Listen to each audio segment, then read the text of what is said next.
नमस्कार ब्रह्मनाथ।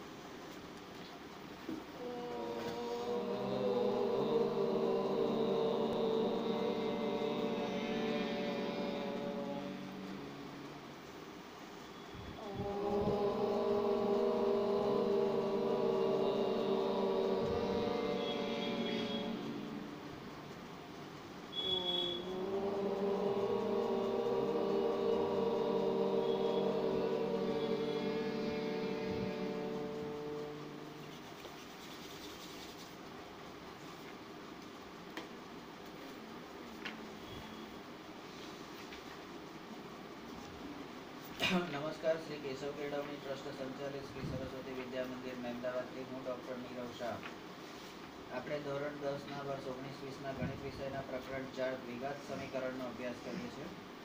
દ્વિઘાત સમીકરણમાં આપણે 4.5 ટોપિક બીજના સ્વરૂપ એટલે કે પ્રકાર એનો અભ્યાસ કરીશું। બીજના સ્વરૂપ એટલે આપણે જેને ઉકેલ કહીએ છીએ, જેને શૂન્યો કહીએ છીએ, એ જ આપણા માટે બીજ છે। આગળના વિભાગમાં આપણે જોયું કે દ્વિઘાત સમીકરણ શું છે। દ્વિઘાત સમીકરણ ax નો વર્ગ વત્તા bx વત્તા c બરાબર 0 એના બીજ શું છે। દ્વિઘાત સૂત્ર x બરાબર -b + or - વર્ગમૂળમાં b² - 4ac ભાગ્યા 2a। તો આ છે। એમાં જો શક્યતા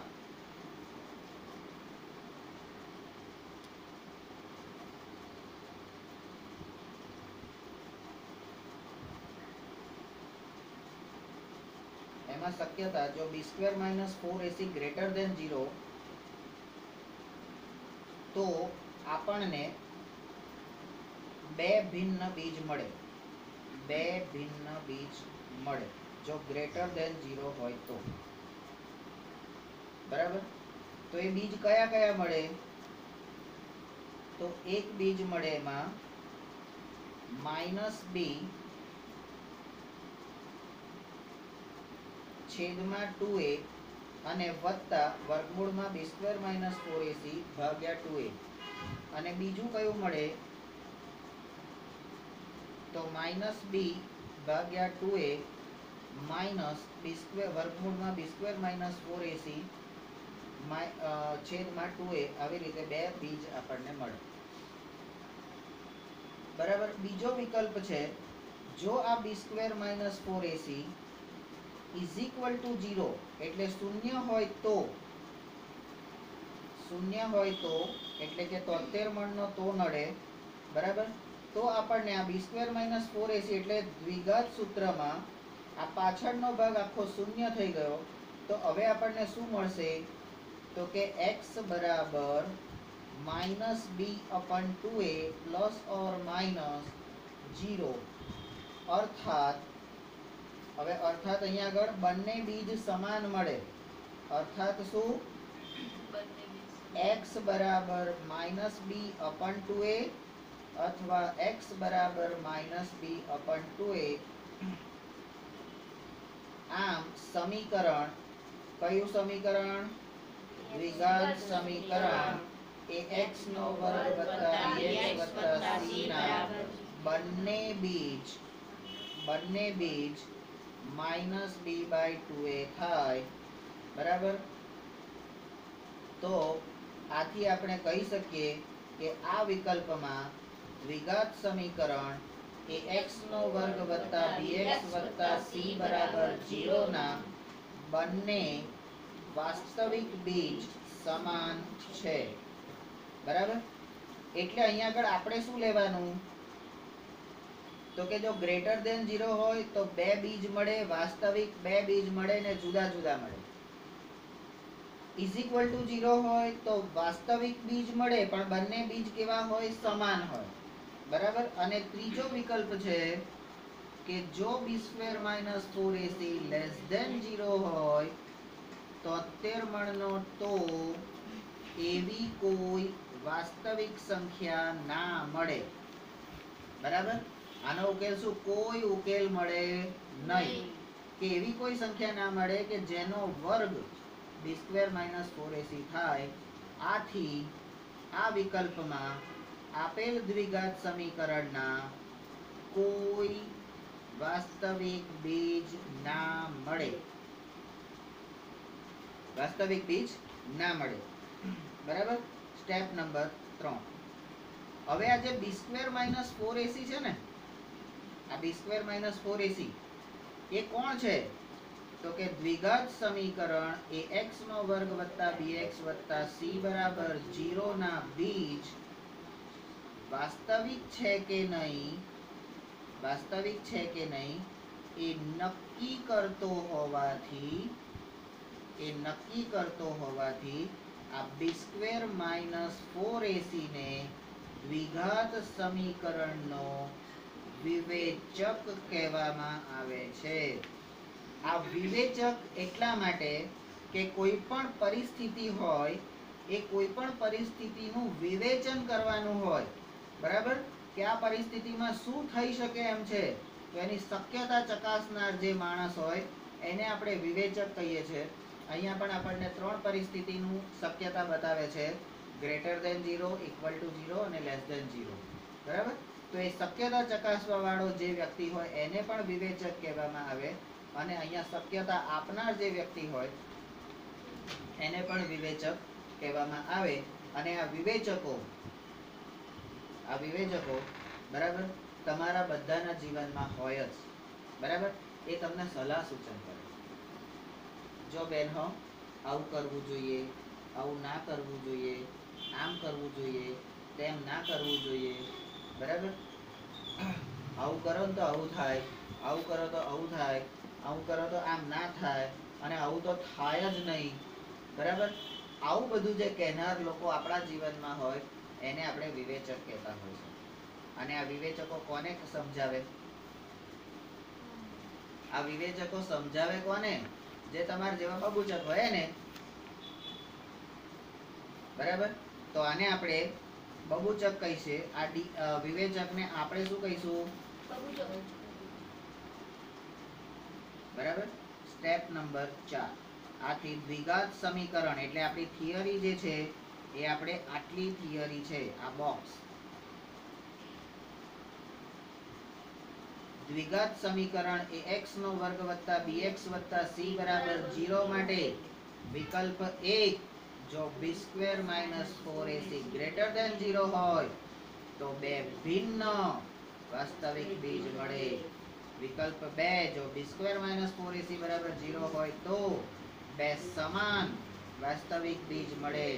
અને ત્રીજો વિકલ્પ જો b² - 4ac < 0 હોય તો કોઈ વાસ્તવિક બીજ ના મળે.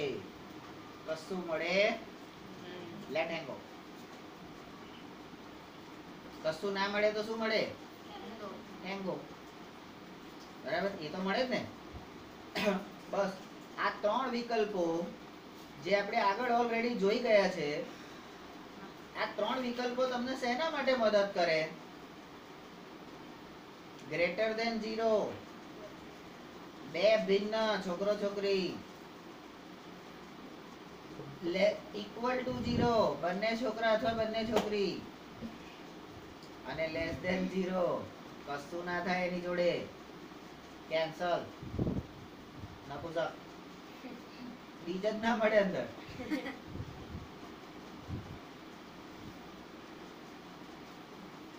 તો આપણે કોને શોધીએ? બીજ મળે એને શોધીએ, બીજ ના મળે એને શોધીએ? કોઈ માણસ કે કોઈ મા બાપ એવું હોય કે પોતાનાથી ઉતરતા ઘરમાં પોતાની દીકરી કે દીકરાને પરણાવે? કા સરખે સરખા હોય તો પરણાવે, કા એનાથી ઉપર હોય તો પરણાવે. ઉતરતા કુટુંબમાં, ઉતરતા કુળમાં, ઉતરતા ઘરમાં ક્યારે પરણાવે? વિજ્ઞાન છે. બીજ ના મળે. બીજ ના મળે. હવે ચાલો આપણા મા બાપ તો ભણેલા ના હોય. દ્વિઘાત સમીકરણ એ લોકો ભણેલા હશે તો હારાઓ કેવી રીતે ખબર? કારણ કે એમના કુટુંબમાં આવો કોઈ બબૂચક હશે, આવો કોઈ વિવેચક હશે. બરાબર. અને આ વિવેચકને આપણે અહીંયા આગળ તમારે આવશે કે નહીં મને ખબર નથી, પણ એને આપણે ડી કહીએ છીએ. Capital D. બરાબર. તો કે છે ચાલો બનાવીને પીવડાવો તો લઈએ ને. આપણે કેટલાક ઉદાહરણોને સમજીએ. ઉદાહરણ 16. ઉદાહરણ 16 ની રકમ છે દ્વિઘાત સમીકરણ 2x નો વર્ગ ઓછા 4x વત્તા 3 બરાબર 0 નો વિવેચક શોધો.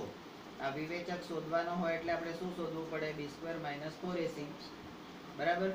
બીજો ભાગ છે એનો, અને તેના પરથી બીજનું સ્વરૂપ નક્કી કરો.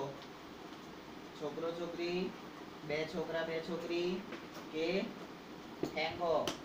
શું બોલો, તમે કયું પસંદ કરશો? Greater than 0. જો બધાને એવું હોય આપણા કરતા મોટું, આપણા કરતા વધારે. હે કોઈ એમ કહે છે કે આપણે સરખું સરખું? અને કોઈ એવું તો નહીં જ કે ઉતરતું. હવે આપણે આ ભાઈ છે પેલા કેતનભાઈ,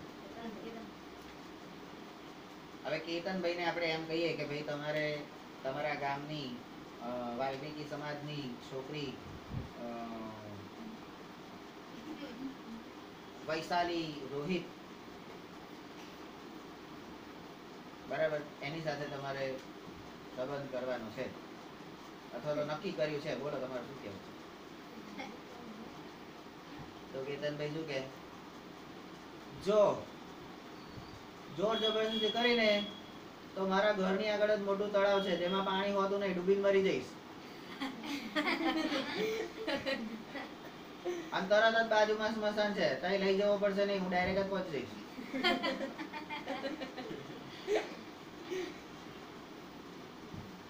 કરાય એવું?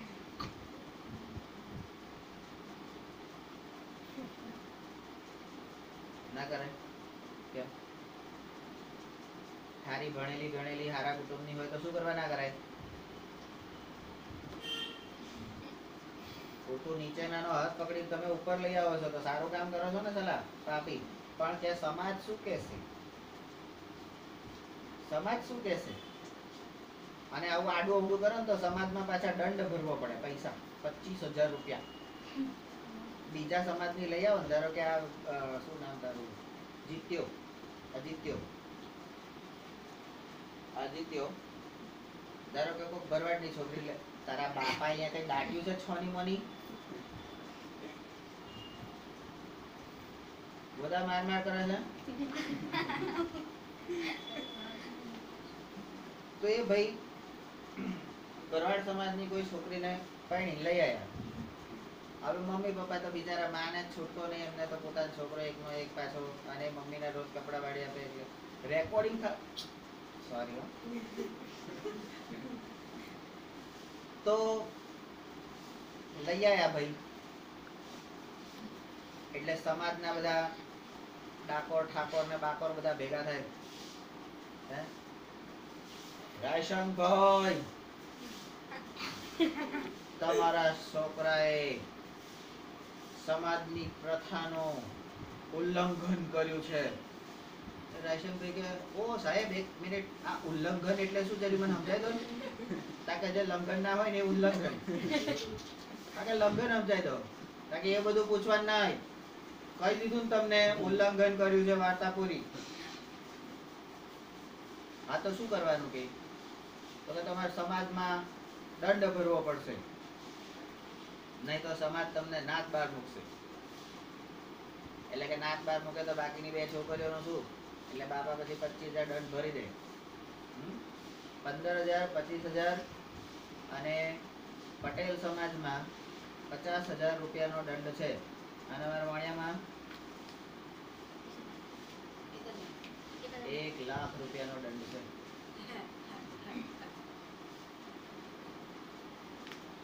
અને એ જ વસ્તુ જૈન સમાજ હોય, જૈન વાણિયા, એને બિચારાની 1.5% વસ્તી છે, અને એ આવું કરે ને તો એમને કેટલો દંડ છે? 10,00,000 રૂપિયા દંડ છે. વિચાર કરો, કરાય એવું? અલ્યા હમણાં તો ભણ્યા આનુવંશિકતામાં ભણ્યા નહીં?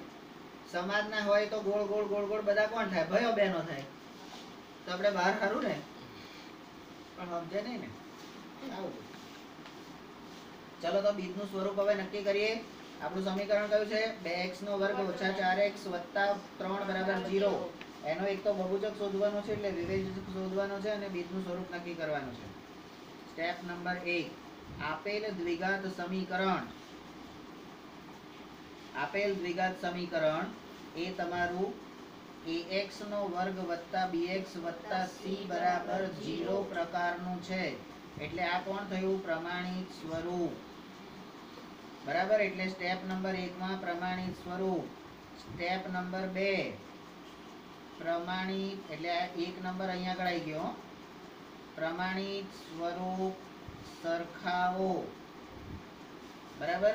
પ્રમાણિત સ્વરૂપ સરખાવો એટલે ax નો વર્ગ વત્તા bx વત્તા c સાથે એને સરખાવતા તો કે 3 નંબરમાં સગુ શોધો.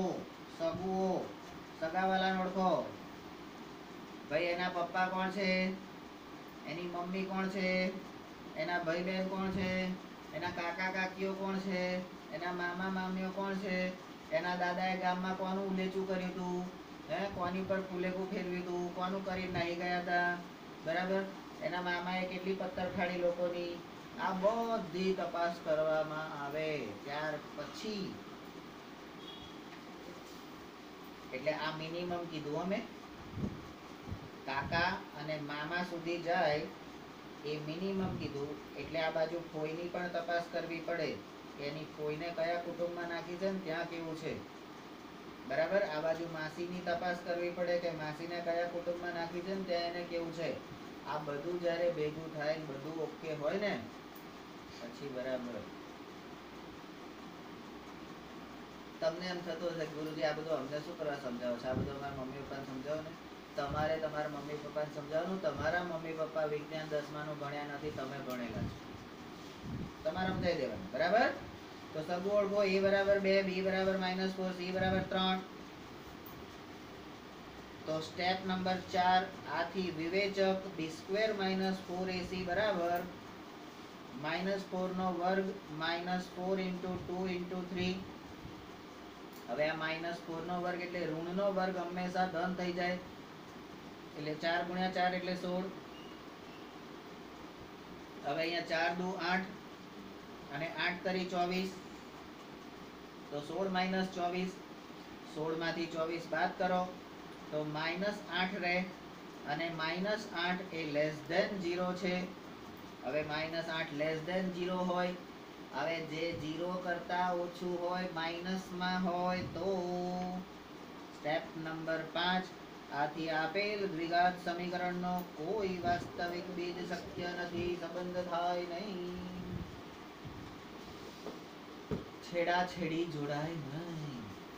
બેનને કહી દેવું પડે, બેન દુપટ્ટો ના બાંધીશ નહીં તો લોચો પડી જશે.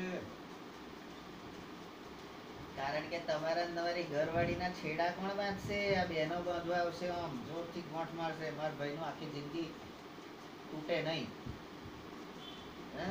જોરદારની 2-3 ગોઠો મારી દેશે.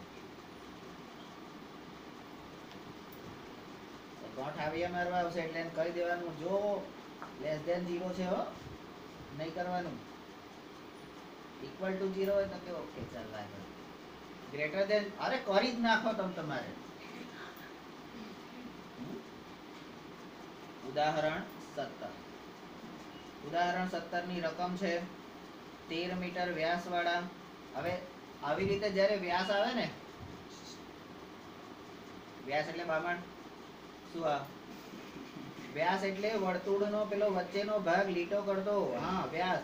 વ્યાસ આવે ને એટલે તરત આપણે છે ને એ વ્યાસને, આ વ્યાસ એટલે આપણો ડી ડાયમેન્શન. બરાબર. એ વ્યાસને આપણે ડી બરાબર 2r એટલે r એટલે કોણ તો કે ત્રિજ્યા. તો ત્રિજ્યા બરાબર d/2. બરાબર. એટલે વ્યાસ આપે ને એટલે આ સૂત્ર આપણે તરત જ લખી દેવાનું બાજુમાં. કારણ કે એની જરૂર પડવાની જ છે. એની જરૂર પડવાની જ છે. એટલે 13 મીટર વ્યાસવાળા એક વર્તુળાકાર બગીચાની સીમા, બગીચાની છોકરી હોય જ નહીં, બતાવ્યું નહીં સીમા. સીમા પરના એક બિંદુએ, હવે આ સીમા પર પાછું એક બિંદુ છે અને ત્યાં એક થાંભલો એવી રીતે લગાવેલ છે,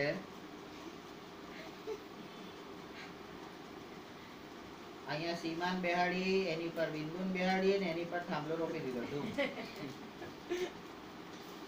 તો કે એવી રીતે લગાવેલો છે કે જેથી આ બગીચાના એક વ્યાસના બંને અંત્ય બિંદુઓ, એક વ્યાસના બંને અંત્ય બિંદુ A અને B આગળ બનેલ ફાટકથી આ થાંભલાના અંતરનો તફાવત 7 મીટર હોય. એટલે આ તમારી શરત છે. આટલું બધું કર્યા પછી આપણને પૂછે છે શું આ શક્ય છે? તો ભાઈ નતું શક્ય તો પૂછે જ શું કરવા? શક્ય ના હોય તો અમને શું કરવા પૂછે? ખોટું મગજનું દહીં કરવું, અને દહીં થાય એટલે પછી કાગડો લઈ જાય. પછી કહે છે જો શક્ય છે, જો હોય તો બંને ફાટકથી કેટલે દૂર થાંભલો લગાવવો જોઈએ? લગાવતા પહેલા ભાન નતું પડતું? લગાવતા પહેલા ભાન નતું પડતું? આ બધી તપાસ ક્યારે કરવાની હોય, પહેલા કે પછી? બરાબર. એટલે આ બિંદુ જોડે આપણે સંબંધ કરવાનો હોય તો પહેલા એના, બરાબર, કેટલે સુધી તપાસ કરવાની ખબર પડી ગઈ? તો બોલો હવે થાંભલો કેટલે દૂર લગાવવો પડે? મારી સામે ના જોશો અને આવી રીતે તો ના જ જોશો. ચાલો પ્રથમ રેખાકૃતિ બનાવીએ. જુઓ આ કૂતરી, જુઓ આકૃતિ 4.4 માં કાચી આકૃતિ બનાવવાની ભાઈ. એટલે સ્ટેપ નંબર 2, આકૃતિ દોરો. આકૃતિ દોરો. અહીંયા આપેલ નથી હો, આપેલ નથી, આપણે દોરવાની છે. બરાબર. એટલે આકૃતિ દોર નાખવાની. સ્ટેપ નંબર 3, હવે આકૃતિ દોરો. એક વર્તુળાકાર વ્યાસ વાળો બગીચો બતાવો. એમાં A અને B એને વ્યાસ બતાવો. એ 13 મીટર લંબાઈ છે. બરાબર. અને 13 મીટર લંબાઈમાં આ વ્યાસના A છેડો અને B છેડો, અંત્ય બિંદુ A અને B આગળ બનેલા ફાટક થી થાંભલાનો તફાવત, આ બે વચ્ચેનો તફાવત, આ થાંભલો અહીંયા રોપેલો છે, બરાબર. તો એ થાંભલાનો તફાવત એ 7 મીટર છે. બરાબર. તો તમારે થાંભલો કેટલો દૂર લગાવવો પડે એ તમારે જોવાનો છે બંને ફાટક.